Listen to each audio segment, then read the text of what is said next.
Hello everybody, video here for you today. This is the no-cap recap of Lost U-Boats of World War II, Season 1 finale, Episode 6 called The Final Discovery, aired April 2nd, 2024. If you missed my recaps of Curse of Oak Island and companion show episodes, there's a link to the playlist in the upper right. Let's get into it. The cold open clip is Daryl and Steve diving one of the map target locations, presumably, and there being a lot of jellyfish in the area. And then they see this, which is possibly a U-boat. In 1981, Daryl Miklos and his father came into possession of classified blueprints of modified Nazi U-boats with the torpedoes removed, allegedly altered in order to move out of Germany some of the millions of gold, works of art, and priceless artifacts looted by Hitler during World War II. Daryl's father, Roger, who found millions of dollars worth of coins and other artifacts in the ocean, searched for the U-boats until the day he died. Daryl has since been given this chart with 7 possible U-boat locations near the Dominican Republic, drawn by a U.S. Navy pilot in 1948. At the port city of Monte Cristi in the Dominican Republic, the bay that day was angry, my friends. At their base to decide their plan for the very limited time they have left, Daryl recaps the target so far. Target 1 they dove on, but were forced out by bad weather. At target 4 they found a German gun, an ammo canister lid, and a 50 caliber bullet, but nothing that would account for the high magnetometer reading they got at that target. They have not dived on target 7 yet. Targets 2, 3, and 5 had large metal vessels that were not U-boats. Steve suggests target 6 first, due to 7 being closer to the shore, so would be safer to dive in bad weather.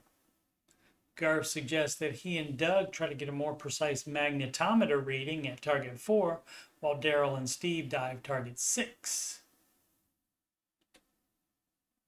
Daryl and Steve are not in the water long at target 6 before a water spout forms near them, so they must cancel the dive.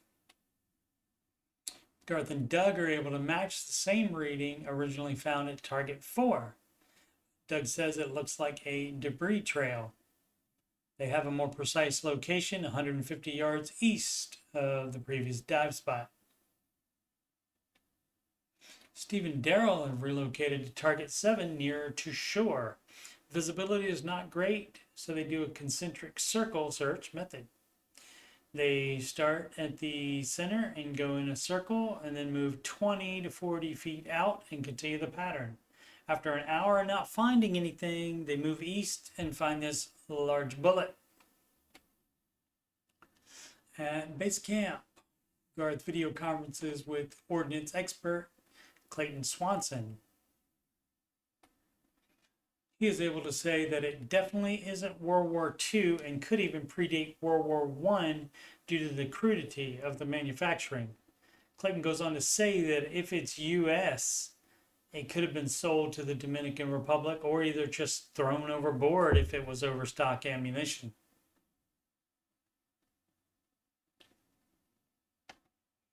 Since it alone cannot account for the big magnetometer hit, Daryl and Steve dive target 7 again that night, where the jellyfish are.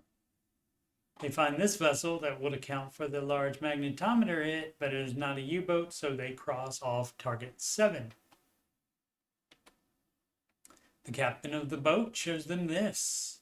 If you're not familiar with weather reports, red is bad.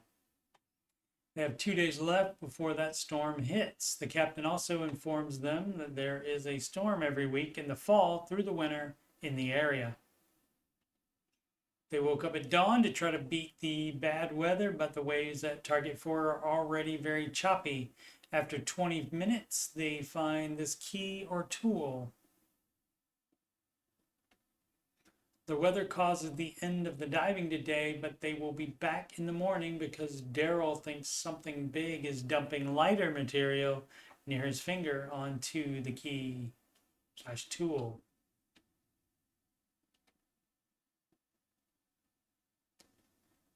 Garth calls Bob Kimbrola, the curator of the Naval War College Museum, to identify the item. Bob says it's a multi-tool for a deck gun on a U-boat, and further says it could have just fallen off the U-boat if it were doing an emergency dive to avoid aircraft gunfire, because men would be more concerned with getting below decks fast than losing a wrench.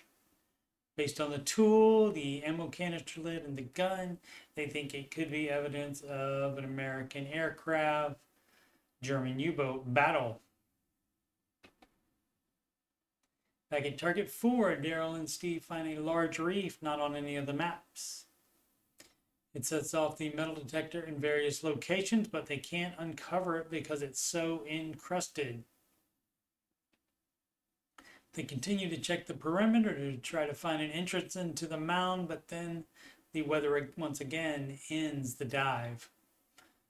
The season 1 and possibly series finale ends with Daryl saying that since he and his father started searching for the U-boats, this is the closest he has gotten, and we'll be back in a few months after better weather begins to find out what the metal object is under the mound at Target 4. Nothing is announced so far about a season 2, so it really could be the final discovery for this show. I'll continue recapping season 11 of The Curse of Oak Island late Tuesday nights with retro Oak Island recaps of seasons 6 through 8 as I have time. Seasons 1 through 5, 9, 10, and the aired season 11 episodes are already done and are in the Oak Island playlist in the upper right.